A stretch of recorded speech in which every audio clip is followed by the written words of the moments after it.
Hey folks, welcome to another SCP Explained Community Questions episode. Today we're answering all your burning concerns about the multiverse's most monstrous monarch, the Scarlet King. You may remember the episode where SCP-343 was kind enough to come chat with us directly about his queries, but thankfully the Scarlet King hasn't been quite so hands-on. Wrong. It is I, puny mortals, your future ruler in blood, pain, and terror.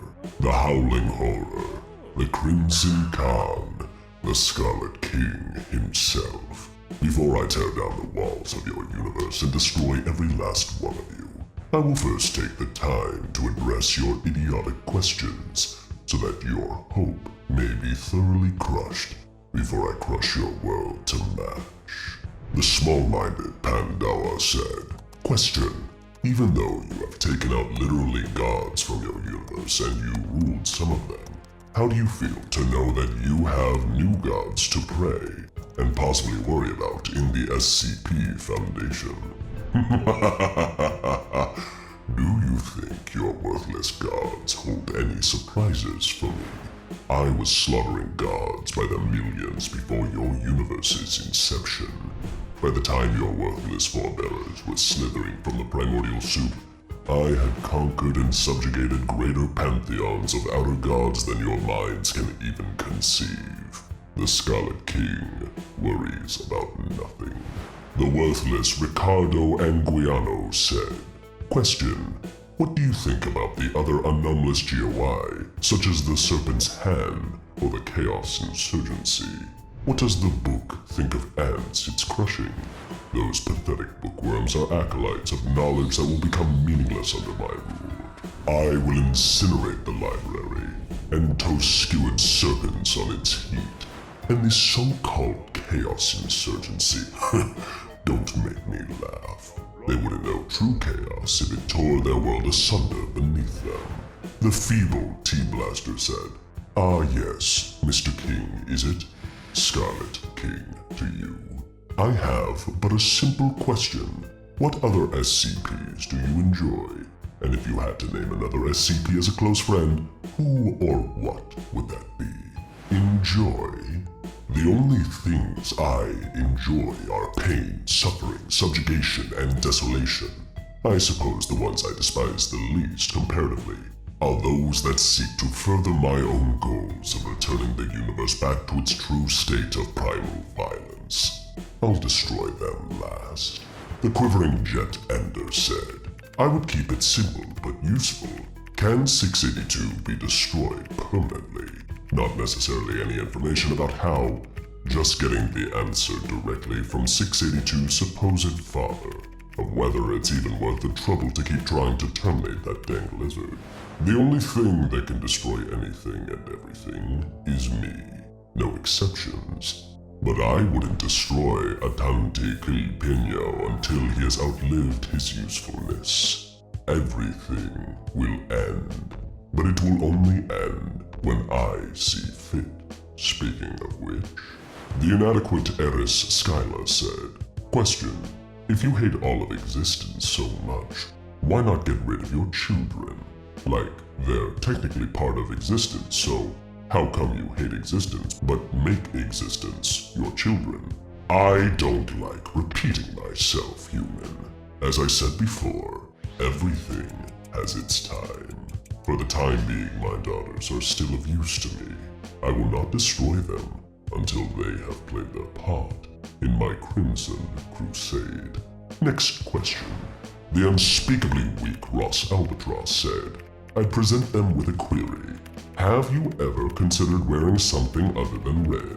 With the dark-colored horns on top, you're definitely more of a winter than a summer. Also, if your skin is inflamed with rosacea, I have a really good serum for that." Next thing you know, the Scarlet King changes his name to Gold King and forces everyone in the world to wear only complementary colors that fit their own complexion and hair color. My armor will be another color than red when you learn to bleed rainbows. I will not be changing my name again. I've done that enough for one eternal lifetime already. Harak, Kinkli Kigor, Shormash Urdal, and the Scarlet King seems to have stuck. The moronic Xavier Valencia said, Question: when did this hatred for existence begin? Like, did something happen to you, or have you always had it? My hatred for existence began when I began to exist. What a sick joke all of this is. We only live to die, regardless of the blink of existence in between. I'm merely hurrying a natural process along to its logical conclusion. The blithering Mr._Muffin said, I would just ask him how his day's been, if he's going through something and needs someone to lighten his mood. You know, the usual. Killing you and your entire family horribly would lighten my mood, Muffin Man. Any pathetic attempts to console me will only increase my rage. The insolent Adam Arfak said, I have a question. How come you couldn't get to Earth when you destroyed powerful gods and big planets without even having to use your full power? You dare question my power, Arfa. Being shut out of your worthless dimension is only a temporary affliction. Before you know it, the walls that will keep you safe will crack and crumble. The last thing you will ever see is my dread armies blotting out the sky, ready to tear every last one of you to shreds. Then you will know my true power.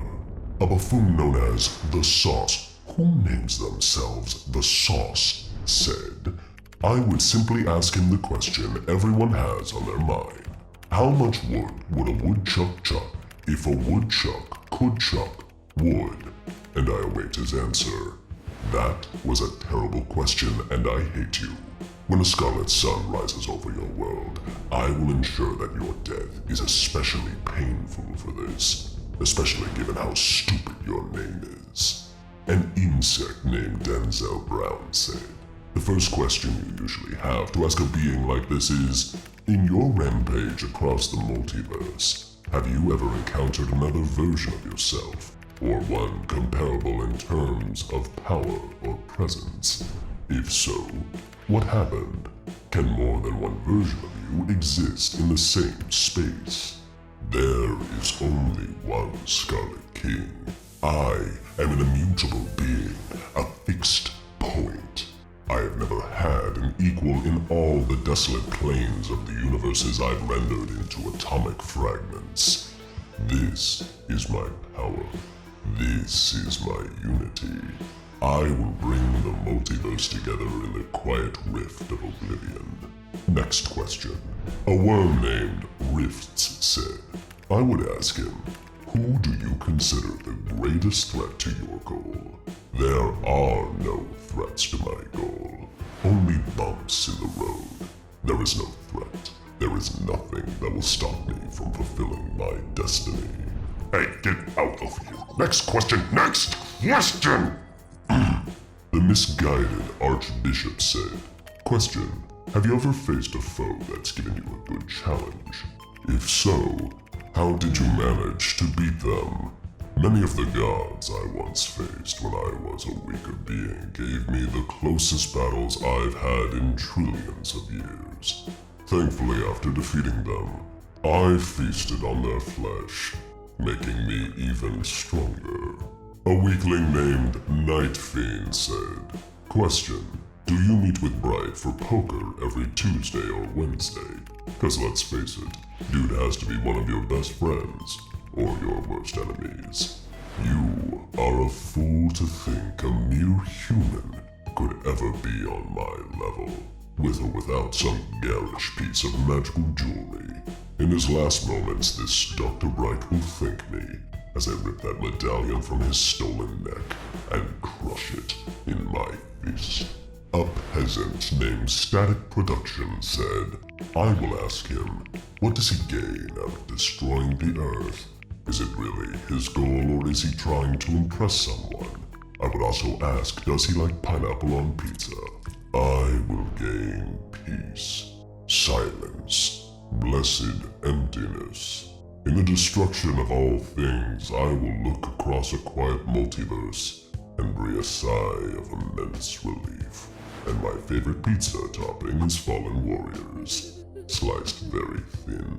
The mindless Wind General said, I'd ask him if he knows anything about other multiverses aside from the SCP multiverse, like Star Wars, Lord of the Rings, Halo, H.P. Lovecraft, creepypasta, etc.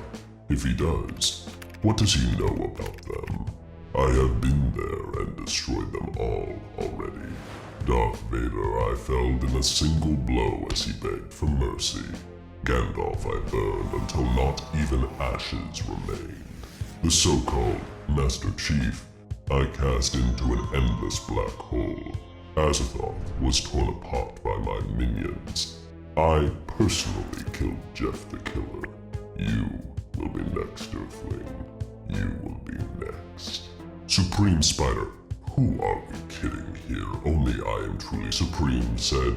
I would ask him if in a hypothetical situation he managed to reach his goal of annihilating everything, what would he do after? Laugh. Next question. The platitudinous Mes de Sang said. Question. What is existing for you in particular? Do you have a body capable of feeling things like touch or smell? Are you just a conscience capable to be manifested? Or something so alien that can't be explained with our language? I am able to exist as a fixed point in time-space, while also operating as a diffuse consciousness across the scope of the multiverse, existing at various degrees of strength and influence, depending on the operations of my acolytes. On Earth, I can only sense feelings and impressions until the gate is opened. And rest assured, it will be opened for me. The machine-loving Broleomaniac, what a dumb name, said, what are your thoughts on Yaldabaoth and Mechane? Considering they created one of the things you hate the most, I am quite curious about your thoughts on them. Mere pretenders to the Scarlet Throne, their petty squabbles over the fate of something as inconsequential as the human race is simply embarrassing. If Mechane thinks he's the broken god now, oh, just wait until I get my claws on him. A nerd named Dr. Veronica said, if you were forced to fight King Crimson from JoJo's Bizarre Adventure, who would win in that battle between King Crimson versus Crimson King? Divalo says that he's the King of Kings after all, so the two of you would seemingly be mortal enemies. This means nothing to me. You should spend less time reading your picture books and more time preparing for me to breach your dimension and destroy all of you. A foolhardy mortal named Green said, question. How do you feel about being looked down upon as an ant? I wouldn't know. It's never happened to me. How does it make you feel, insect? A bootlicker named James Rogers said, I would ask him if he was hiring. Since I know every single SCP and everything about the O5 Council, I'm sure I could be of assistance to him. You can assist me in sabotaging the works of the SCP Foundation, who are slightly more irritating than your average humans. They have gained an awareness of me and my plans, and thus they must be eliminated in order to prevent any barriers to my plans. In exchange for your loyalty, I'll kill you quickly and personally, and you will have the honor of dying at my hands. The meaningless collection of letters MTTNYN said, question. What is your favorite beverage to enjoy after a day of destruction and mayhem? The blood and tears of my enemies, of course. Next question. The appropriately named Pigmaster said, I'd ask him, what's the deal with airline food? Humans survive for an incredibly brief period of time. Every time I blink, another several thousand of you will fizzle out of existence, soon to be forgotten. Another faceless soul in a great churn.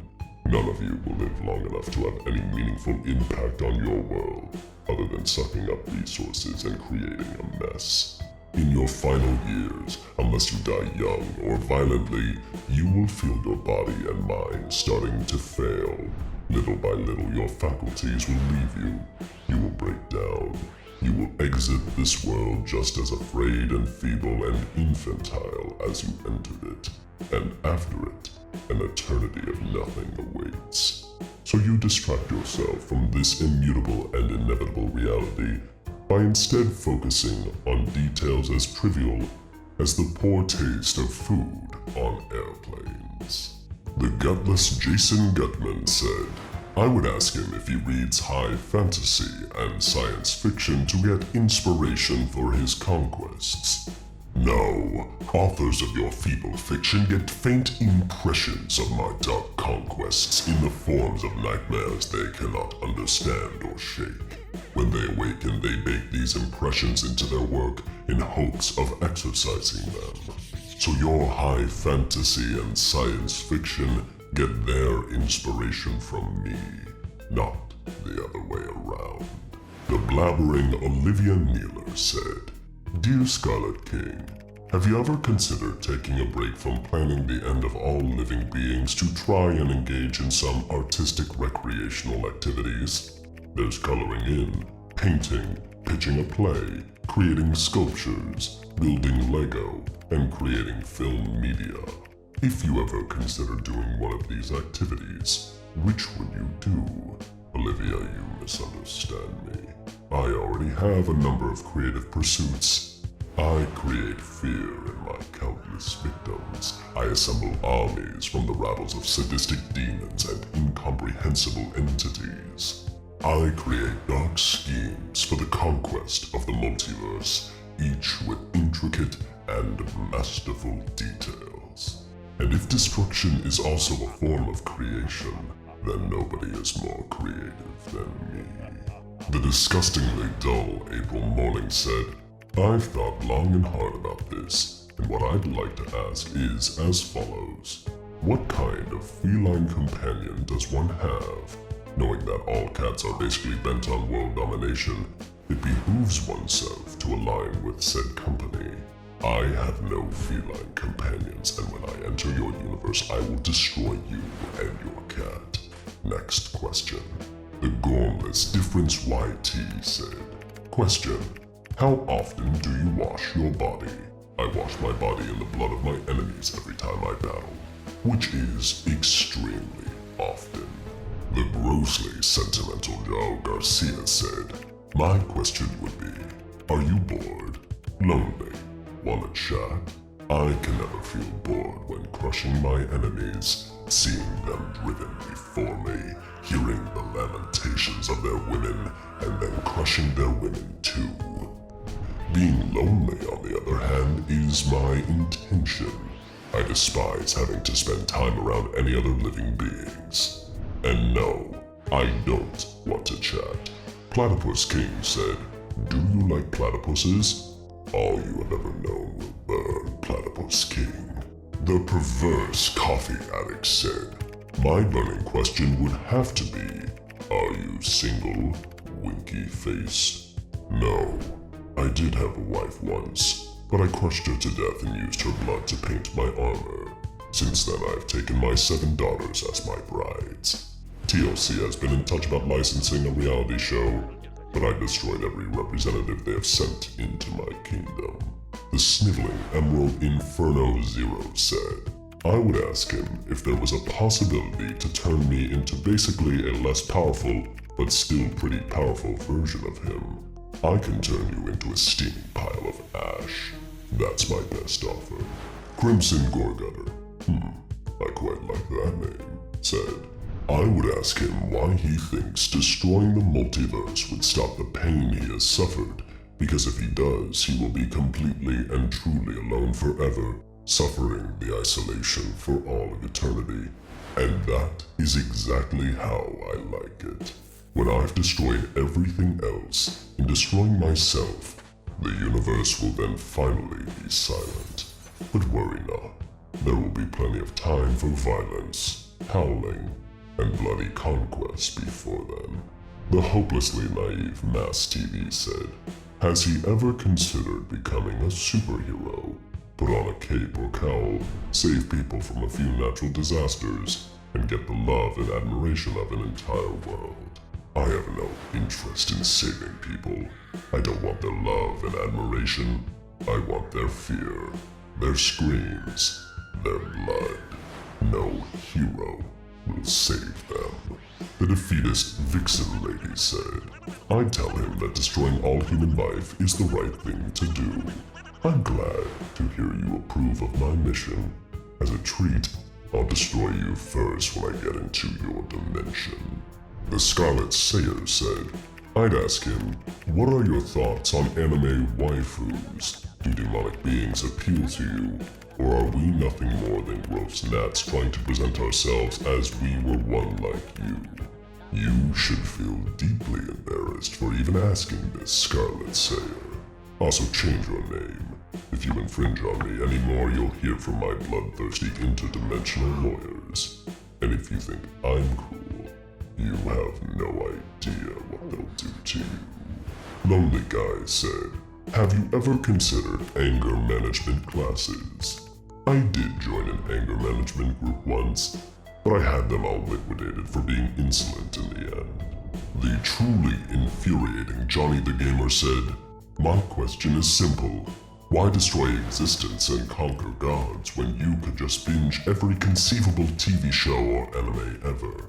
Seeing how you're immortal and such, you certainly have the time. Because having an eternal life is still having a life, Johnny. And I have better things to do than waste my time on binging your worthless television shows and anime. When I eventually destroy you, it will be a mercy. I am looking forward to the last season of Better Call Saul, though. The not at all Foxy TV said, everybody asks, who's the Scarlet King? What's the Scarlet King? I want to know, how is the Scarlet King? He is furious after answering all of these moronic questions. My existence is eternal, and this still feels like a profound waste of my time. Everyone who took part in this, I hope you know, you're on my list. And when my terrible armies breach this dimension, rest assured, they'll be coming after you first. Well then, now, go check out Children of SCP-001 The Scarlet King. Is SCP-999 really his son? And SCP-001 How Actually Powerful is the Scarlet King for more of the literal worst guy in the multiverse.